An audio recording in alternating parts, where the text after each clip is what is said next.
Libre yun kasi bibili ka eh. Well, lagi kang bibili sa kanila.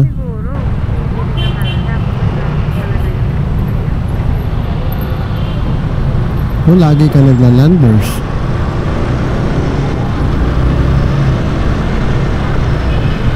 Si Darex ang ginawa daw, yung asawa niya nakapila na,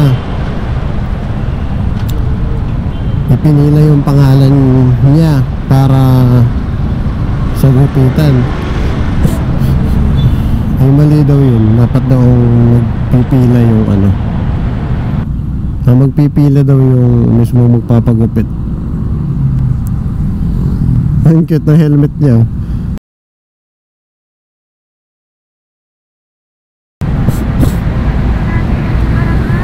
Siya rin ba yun? Oo nga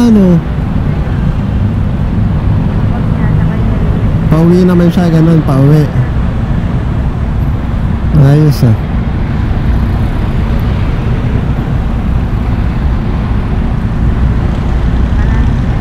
Oh. Delete ko na yung video, sayang.